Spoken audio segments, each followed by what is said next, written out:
5 berita terpopuler hari ini Selasa 16 Desember 2025 di Bloomberg Technos Flash 5 yang pertama, harga batu bara bisa jegal wacana alih subsidi LPG 3 kg ke DME.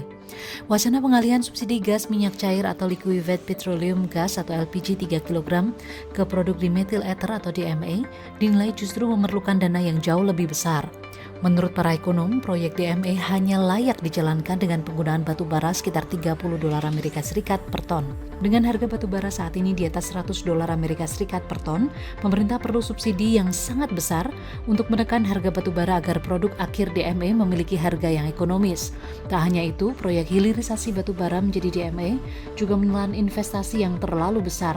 Ekonom juga menyebut hingga kini upaya gasifikasi batu bara menjadi DME di beberapa negara seperti Cina gagal dilakukan. Di Indonesia, upaya gasifikasi batu bara menjadi DME ini tercetus sejak era Presiden Jokowi. Kementerian ESDM sebelumnya menyatakan konversi gas LPG 3 kg ke DME akan jauh lebih ekonomis. Kedua, kepolisian ungkap pelaku penembakan di Pantai Bondi ayah dan anak. Kepolisian New South Wales atau NSW Australia menyatakan dua pelaku penembakan di Pantai Bondi adalah ayah dan anak, yakni Navid Akram 24 tahun, kini masih dirawat di rumah sakit di bawah penjagaan polisi. Kemudian ayahnya Sajid Akram 50 tahun tewas tertembak dalam baku tembak dengan polisi pada hari Minggu 14 Desember 2025. Dalam keterangannya, NSW menyatakan Sajid Akram memiliki izin kepemilikan senjata api resmi selama 10 tahun terakhir. NSW juga memastikan tak ada pihak lain yang terlibat dalam peristiwa tersebut. Kini aparat tengah fokus untuk melakukan penggeledahan dan operasi di rumah keluarga Akram di Bonirik pada Senin pagi setelah menggeledahnya pada Minggu malam. Polisi juga telah menyita senjata api dari lokasi dan dua alat peledak improvisasi atau improvised explosive devices yang dikeluarkan dari sebuah mobil di Campbell Parade dekat lokasi kejadian. Dalam peristiwa ini 16 korban tewas akibat tembakan Akram dalam perayaan Hanukkah di pantai tersebut. Meski demikian, Perdana Menteri Australia Anthony Albanese pada Senin pagi menggambarkan serangan ini sebagai tindakan kejahatan murni. Ketiga, utang luar negeri RI turun tinggal tersisa Rp7.058 triliun. Bank Indonesia melaporkan posisi utang luar negeri atau ULN per akhir Oktober sebesar $423,9 miliar atau sekitar Rp7.058,78 triliun. Angka ini turun dibandingkan September yang sebesar $425,6 miliar. Secara tahunan ULN Indonesia tumbuh 0,3% yang terutama dipengaruhi oleh pertumbuhan ULN sektor publik. Sementara posisi ULN pemerintah pada Oktober 2025 tercatat sebesar $210,5 miliar, tumbuh 4,7% year on year. Berdasarkan sektor ekonomi, ULN pemerintah ini digunakan untuk mendukung sejumlah sektor seperti jasa kesehatan dan kegiatan sosial, jasa pendidikan hingga konstruksi.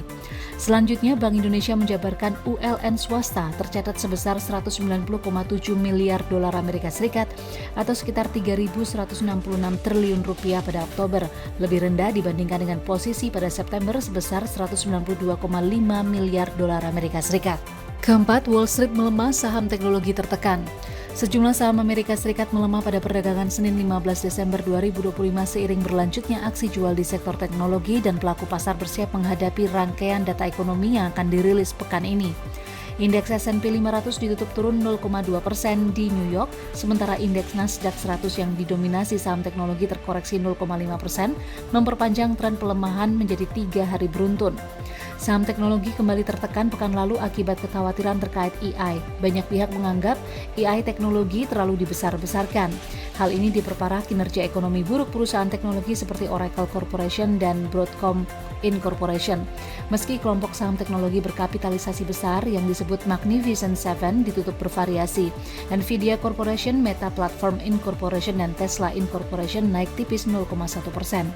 Kini pelaku pasar tengah menanti data ekonomi yang dianggap penting seperti data lapangan kerja. Para ekonom memperkirakan penambahan 50.000 lapangan kerja dan tingkat pengangguran 4,5% pada November. Kelima, daftar titik banjir di Bali dan Pasar hingga Badung. BNPB melaporkan banjir yang merendam beberapa wilayah di Provinsi Bali kemarin dipicu hujan berintensitas tinggi. BNPB menjelaskan banjir terjadi di Kota Denpasar dan Kabupaten Badung. Untuk Kecamatan Denpasar Barat, desa terdampak yakni Pemecutan Kelot, Padang Sambian Kelot, dan Pemecutan. Sementara di Kecamatan Denpasar Selatan, banjir terjadi di wilayah Sanur. Sementara di Kabupaten Badung terdapat 2 kecamatan terdampak, yakni Kecamatan Kuta Utara dengan 3 desa terdampak adalah Kerobokan Kelot, Tibu Beneng, dan Kerobokan Kaja. Sementara di Kecamatan Kuta, 2 kelurahan yang terdampak adalah Seminyak dan Legian. Akibat banjir ini, 1 orang tewas terseret arus banjir, 191 kepala keluarga terdampak di Kota Denpasar. BNPB menyebut hingga kini 165 jiwa sudah dievakuasi. BNPB menyatakan banjir berangsur surut di Kota Denpasar meski pihaknya masih melakukan penanganan banjir di Badung. Sementara BMKG memprediksi hujan sedang hingga lebat masih bisa terjadi di Badung hingga 18 Desember 2025. Itu dia 5 berita terpopuler pilihan Bloomberg Technos hari ini. Ikuti terus update selanjutnya di www.bloombergtechnos.com.